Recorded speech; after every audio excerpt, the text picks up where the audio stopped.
It was the kind of rain that made the world feel smaller, like the sky had decided to push everyone down into the cold, the wet, and the miserable. Under the flickering light of an old bus stop, a man sat hunched over, shivering. His coat wasn't really a coat anymore. It was more like a tired blanket, frayed at the edges, clinging to him like it knew it was the only thing keeping him alive. Beside him sat a small plastic bag with all his possessions, and in his hands, a small, round piece of metal, dull from years of being handled. He rubbed his thumb across it over and over again, almost like it was a prayer bead. It wasn't money. It wasn't jewelry. It was a dog tag. The quiet was broken by the crunch of boots on wet pavement. A voice, sharp-clipped, cut to the sound of the rain. "Hey, you can't just sit here all night. Move along." The homeless man looked up slowly, rainwater dripping from the hood of his coat. The figure in front of him was unmistakable. A white police officer, late 40s, squared shoulders, uniform pressed so neatly you could almost hear the starch. His name tag read, Officer Brent Kessler. The man didn't move. He just stared back quietly, his eyes tired but not afraid. "You hear me?" Kessler barked. "This is public property. You can't loiter here." The homeless man's voice was barely above a whisper. "I'm just waiting for the last bus." Kessler scoffed. "Bus? At this hour? Don't lie to me. I know you're kind. Sitting here, making people uncomfortable, hoping someone will hand you a few bucks. Not tonight. Get up." The man gripped the dog tag tighter, as if holding on to it might somehow shield him from the coldness in the officer's words. He didn't argue. He didn't raise his voice. He just stayed still. That stillness seemed to irritate Kessler even more. "What's in your hand?" The man hesitated. "Nothing important." "Let me see it." The homeless man shook his head faintly. "It's mine." That was enough to push Kessler over the edge. He stepped forward, yanking the man's thin blanket aside. In the process, the dog tag slipped from the man's fingers and fell to the wet pavement with a faint metallic ping. The officer bent down, scooping it up. "What's this? Some kind of cheap trinket?" He turned it over in his hand, the dim light from the bus stop lamp catching the engraved letters. Kessler's voice stopped mid-sentence. The rain kept falling. The bus stop light kept flickering. But Officer Brent Kessler froze. His eyes scanned the name again. Once. Twice. It couldn't be. In that instant, everything about him changed. The sharpness in his tone disappeared. The tension in his shoulders eased. The man sitting in front of him, the one he just treated like trash, was suddenly someone else entirely. Someone important. Someone connected to a piece of Kessler's own past that he could never forget. Kessler slowly crouched down, holding the dog tag with both hands like it was fragile. Where did you get this?" he asked, his voice softer now. The homeless man looked up with wet, tired eyes. "It's mine." The officer swallowed hard. His breath came a little faster. It was as if the weight of years had suddenly landed on his chest. And that's when it hit him. That's when he knew exactly who he was looking at. This was no ordinary homeless man. And what happened next would change both of their lives forever. But to understand why, you need to know the story of how a man can lose everything, yet still hold on to the one thing that keeps him alive. Before the rain, before the bus stop, before the stares from strangers and the smell of wet pavement, there was a man named Daniel Price. And he hadn't always been invisible. Daniel's story started in a small brick house on the edge of town. Not much to look at from the outside. Chipped paint, a screen door that squeaked like it was greeting you and warning you at the same time. But inside, it was warm. There was laughter in those walls. A wife who made coffee in the mornings while humming to herself, and a little girl who thought her dad hung the moon. Daniel was a soldier once. The kind of man who didn't just sign up for the paycheck. He believed in service, in protecting people, in doing the hard things no one else wanted to do. He'd been deployed overseas more times than he could count. Out there, life was different. Days blurred together.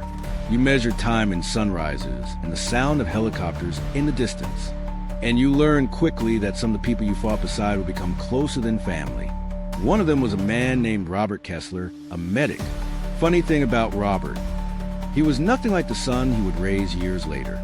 Robert didn't judge, didn't bark orders he didn't mean. He just cared. Daniel and Robert had been through things most people couldn't imagine. Dust storms that blinded you. Nights so loud with gunfire you couldn't hear your own thoughts. Days so hot you felt like you were breathing fire. And once, a day so bad that Daniel thought it would be his last. They'd been ambushed. The air was filled with sand, smoke, and the sound of bullets cutting it apart. Daniel was hit, sharp pain tearing through his side. He went down hard. Blood. Shouting. The chaos of combat was closing around him. And then Robert was there, hands steady, eyes calm, dragging Daniel out from the line of fire, shielding him with his own body. They made it out, barely, and in the quiet that followed, Daniel had pressed his dog tag into Robert's hand. "If anything happens to me, send us home to my wife," he'd said. Robert just smiled. "Not happening. You're making a home yourself." And Daniel did make it home. Battered, scarred, but alive. And when his little girl ran into his arms at the airport, he thought the worst was over. He was wrong. Life after service wasn't what he expected. At first, things were okay. He found work as a mechanic. Fixing engines came naturally to him. His wife, Lisa, kept the home running like clockwork. And Emily, his daughter, she was his shadow. But years have a way of wearing people down. The injury he'd taken overseas never truly healed. The pain was constant, making long days in the shop harder. And then the economy turned. Layoffs swept through his town like wildfire. One day, he had a steady paycheck. The next, nothing. Daniel did what he could. Odd jobs, part-time work, anything to keep the lights on, but bills stacked fast. Medical expenses piled higher than his pride could climb. And the stress, oh, the stress. He and Lisa fought more, not because they stopped loving each other, but because life was cornering them. She picked up extra shifts at the diner. He picked up extra shifts wherever he could. And still, it wasn't enough. Then came the night that would change everything. Lisa and Emily were on their way home from a late shift and a school play rehearsal. The road was slick from rain, the kind of night where headlights blur into halos and tires hiss against the asphalt. A drunk driver didn't see them, didn't stop. The sound of phone ringing that night would stay with Daniel forever. 2 lives gone, just like that. After the funeral, the house felt too big, too quiet. Daniel stopped answering calls, stopped showing up for work, stopped caring. The only thing he couldn't let go of was the dog tag, the one Robert had given back to him after that ambush all those years ago. It was more than metal. It was a reminder that someone once thought his life was worth saving. Months bled into years. Savings ran out. The bank took the house. And eventually, Daniel Price went from being a man with a home to a man trying to stay warm at night. Shelters were full more often than not. Friends had long since stopped offering couches. The streets became his reality. And yet, he still carried that dog tag in his pocket. Not because it could feed him, not because it could change his situation, but because it was the last piece of life he once had, a life that proved he wasn't always this. And so, on that rainy night, under that flickering bus stop light, Daniel Price wasn't just a homeless man in a tattered coat. He was a veteran, a husband, a father, a man who had saved another man's life and lost nearly everything of his own. But the man walking toward him, Officer Brent Kessler, didn't see any of that. Not yet. If you'd asked anyone in the department about Officer Brent Kessler, they have given you the same answer. Sharp, by the book, always early for his shift. The kind of cop who polished his badge twice a week. Not because it needed it, but because he thought a scuff badge said something about the man wearing it. He'd been in the force for just over 20 years. Long enough to know the shortcuts. Long enough to have opinions about the people who called the streets home. Brent believed in a certain order to things. If you were working hard, paying your bills, keeping your yard clean, you were part of the solution. If you weren't, you were part of the problem. And in his mind, homeless people, well, they were the problem. He'd never say out loud in those exact words, not in front of his captain, but his partners heard the way he'd mutter under his breath after clearing out a bus stop or an alleyway. Same faces, same story, no effort. But here's the thing. Brent didn't always think that way. Once upon a time, he'd been softer. When he first joined the force, fresh out of the academy, he had a fire in him, wanted to help people, wanted to make a difference. That was before the years wore him down, before he started seeing people as categories instead of individuals, before the politics, the paperwork, and the steady stream of human misery made him tired. There was another part to it, one Brent didn't talk about. His father, Robert Kessler, had been military, a medic, but Robert never came back from deployment the same. Brent was young at the time, too young to understand PTSD or the invisible scars war leaves behind. All he knew was that his father would sometimes go quiet for hours, just staring at a small, scratched dog tag on the kitchen table. Robert never told Brent whose it was, but the way he'd look at it was clear it meant something. Sometimes Brent would catch his dad smiling faintly at it, like it reminded him of something good.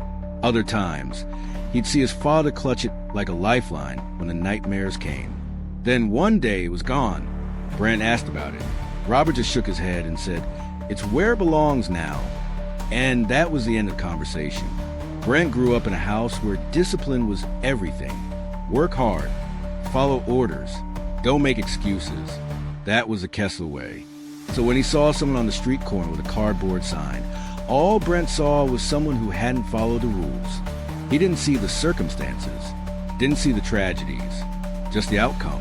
By the time we reached that rainy night, Brent had been working a series of late shifts downtown.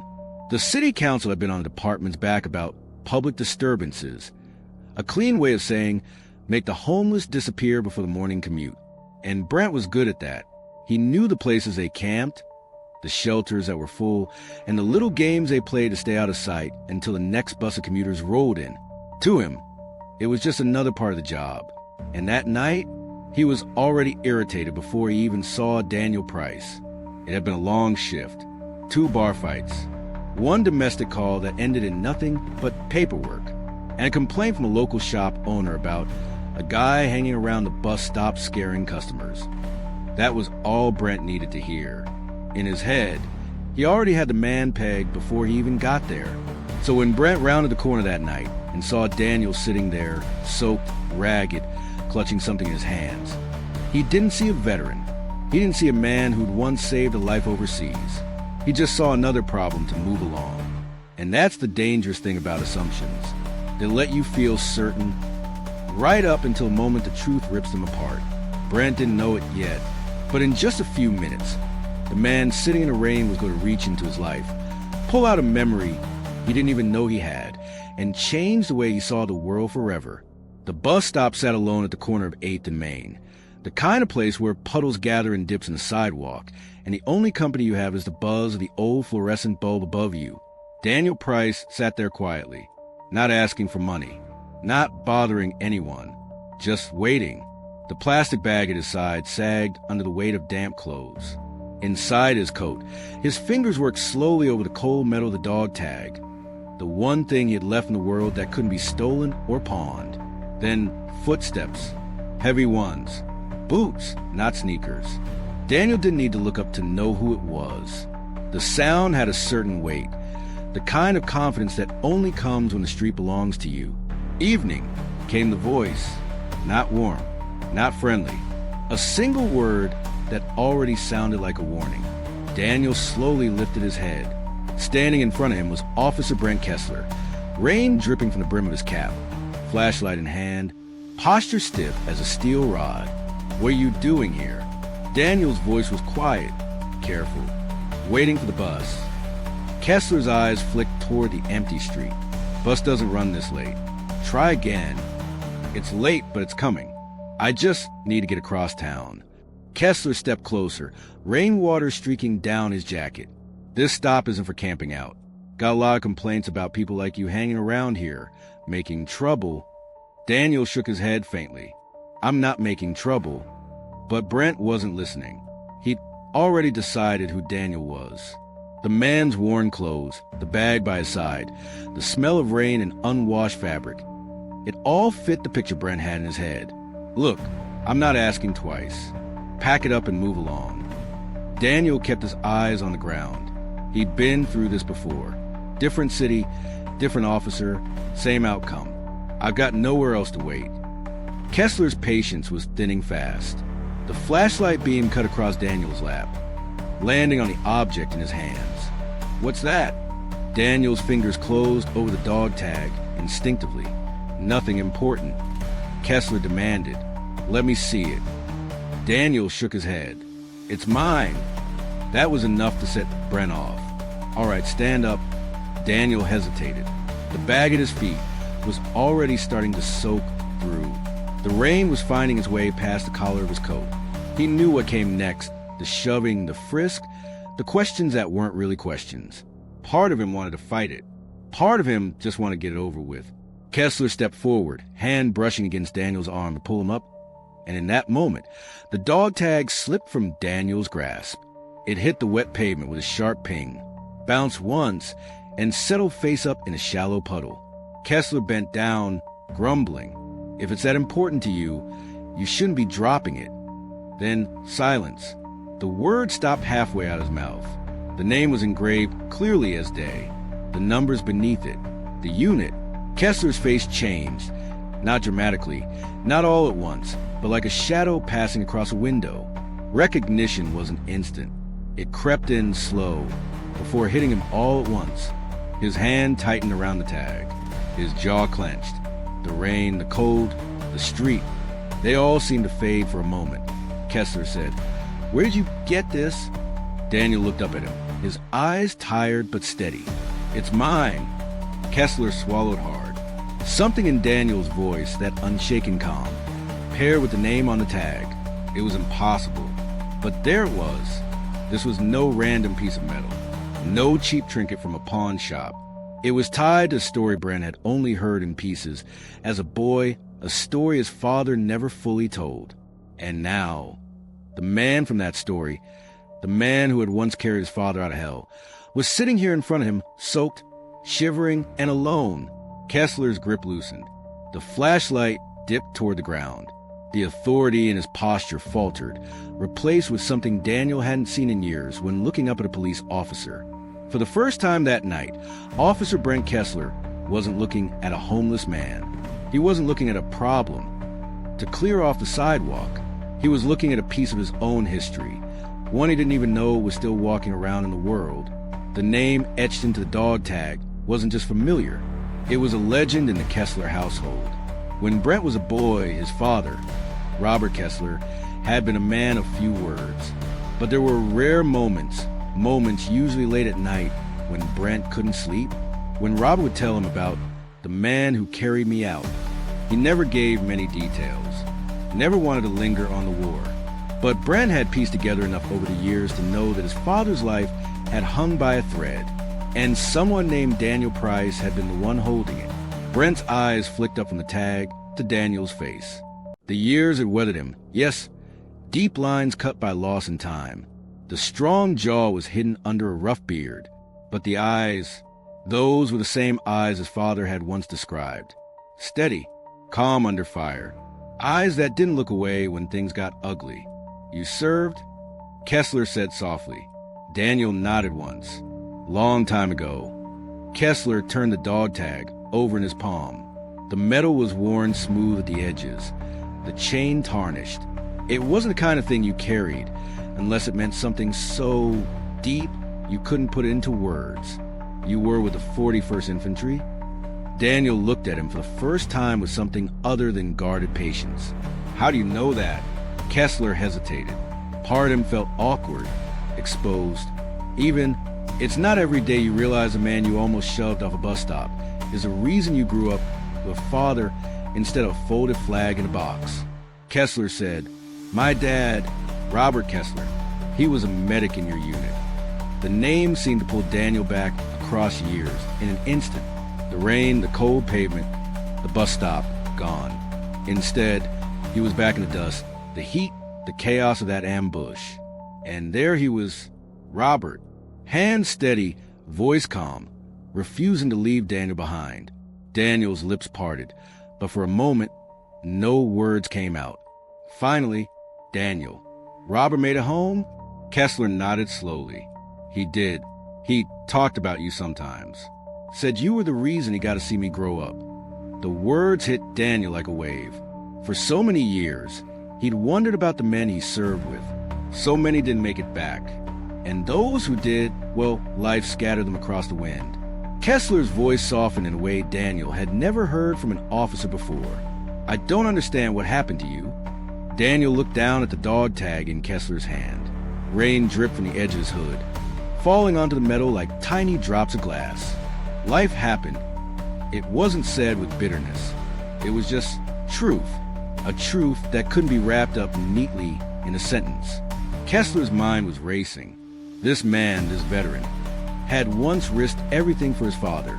And here he was, sitting in the cold, one soaked bag to his name, because the world had forgotten him. A surge of shame knotted in Kessler's stomach. Minutes ago, he'd been ready to drag Daniel away from this bus stop without a second thought.